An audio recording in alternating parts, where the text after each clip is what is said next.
Hello and welcome to today's Q&A. Our topic today is going to be what's the hidden cost of pain? What if I told you ignoring your pain could actually cost you more than a brand new car? Most people think chronic pain is just about feeling bad. The truth is much uglier. It's slowly draining your bank account. Today, we're going to look at the real money behind the misery. You might be shocked at what ignoring pain actually costs. We're going to go through this one by one of all the areas that you're probably not thinking about. The big lie we tell ourselves: it's just pain, I can tough it out, it's going to get better, it's going to go away on its own, if I ignore it, it'll be just fine. This is the biggest mistake people make with chronic pain. The truth is, we think being tough means ignoring our bodies. But here's the ugly truth. Your pain doesn't care about your attitude. While you're toughing it out, your wallet is getting lighter every day. The longer you wait, the more expensive everything gets. We're going to break that down for you here. We're going to go through all the areas that you are draining your bank account, the direct money drain. Doctor visits that never end. So many people, they'll go from doctor to doctor to doctor, including co-pays, just looking for an answer, looking for a solution, and finding none. The average person with chronic pain sees 5 to 8 different doctors. Each can cost between $200 and $500 without insurance coverage, and even with coverage, nowadays the copays are so high. Specialists can even charge more than $800 a visit. MRIs, x-rays, blood tests, these add up fast. One client I know spent $12,000 in 6 months just on tests that really didn't come up with any kind of solution for her, and she's still in her chronic pain, only she's out $12,000. Then what about the cost of medications? Pain meds aren't cheap, especially the good ones. Not to mention the fact that the good ones can have the cost of you getting addicted. Average monthly costs of pain meds can be $150 to $400 for prescription drugs. That's $1,800 to $4,800 per year for just pills, and insurance doesn't always cover the ones that work the best. Generic drugs often don't work as well, so you pay more for brand names. What about emergency visits? Sometimes the chronic pain can get so intense that you just can't take it anymore, and you show up at the emergency room. When pain gets really bad, people panic and they go to the ER. One ER visit for pain costs $3,000 to $8,000 on average. They usually just give you stronger pills and send you home, only to put you back in this cycle. Most people with chronic pain end up in the ER 2 to 3 times per year. It's valid. You're home, you have chronic pain, it exacerbates out of control, and you get scared, so you run to try to get some help. Let's talk about the hidden productivity killer. What about the missing days of work? That's a cost. People with chronic pain miss 50% more work than healthy people.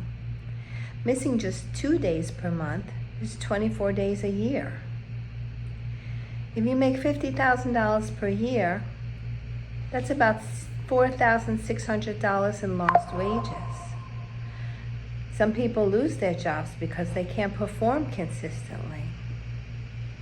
Disability payments are usually much less than your regular salary, and that's after you pay the attorney and after you really go through a lot to get to a survival rate of pay, barely survival.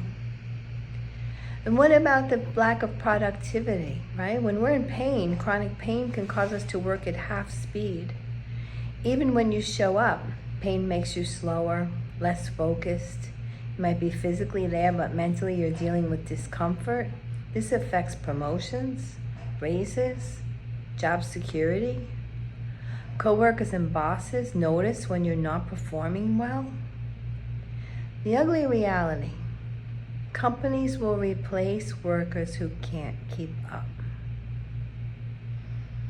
Not good. And what about your career limitations? What about your dreams? Where did they go? Have your dreams of having this fantastic career been put aside because you're dealing with this?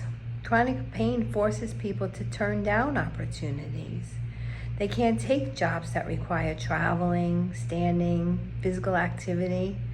This limits your earning potential for years.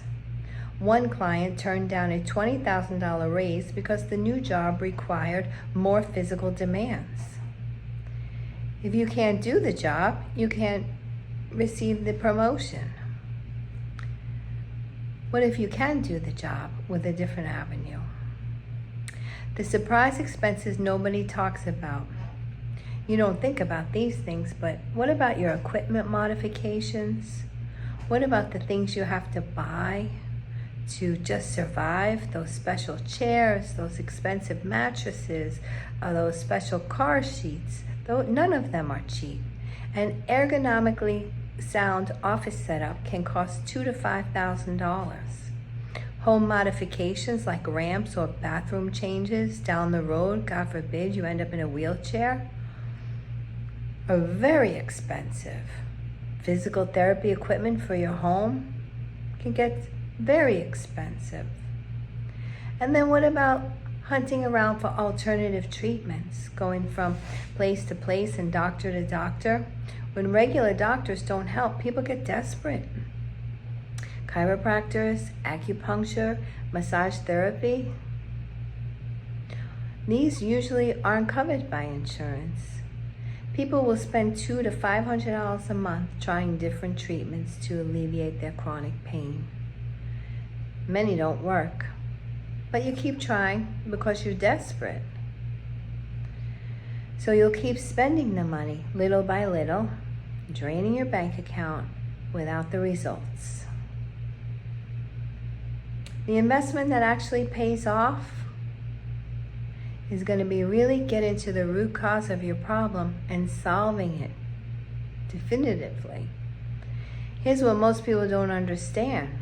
Treating pain properly costs money up front, but it saves you thousands in the long run. Good pain management programs cost $3,000 to $8,000 just to deal with the pain so that you can keep coming back and keep coming back. That sounds like a lot, but it's less than most people will spend in a year on failed treatments. The ugly truth is cheap solutions usually don't work for chronic pain. Functional medicine works for chronic pain. And although that would be an upfront cost, could be $6,000 to $8,000, it's going to solve the problem definitively this year. You're not going to have to go back again next year and the year after and the year after. You'll get the tools in 1 year to help yourself and get out of chronic pain and stop the cycle. Let me tell you about a patient of mine, Sarah. She's a teacher, spends $800 a month on pain treatments. She's missing 3 to 4 days of work monthly, and she invested $6,000 in a comprehensive pain management program. Functional medicine. Within 6 months, she was back to full-time work. She calculated she saved herself $15,000 in the first year alone. We get scared when we hear big money numbers. And we're also afraid, is it going to fix my problem? How do I trust you? It's going to fix your problem. Functional medicine works. The question isn't whether you can afford to treat your pain properly. It's whether you can afford not to. Are you making that decision right now to just keep chasing, going around that same tree over and over, not getting the results? I challenge you. Add up what you've already spent on pain treatments this year. Now multiply that by 5 to 10 years of continuing the same pattern. Compare that to investing in a proper treatment now. Your financial future depends on the decision you make today. Don't let chronic pain bankrupt your dreams. Hold on to your dreams. Chase your dreams. Do what you need to do effectively today to invest in yourself, to find out what's causing the chronic pain, what functional tests are going to point to, what iceberg are we going to avoid for you, and go ahead and join my community. That one is free. All right, we're going to stop recording now so we can take your questions in privacy, and great seeing you today.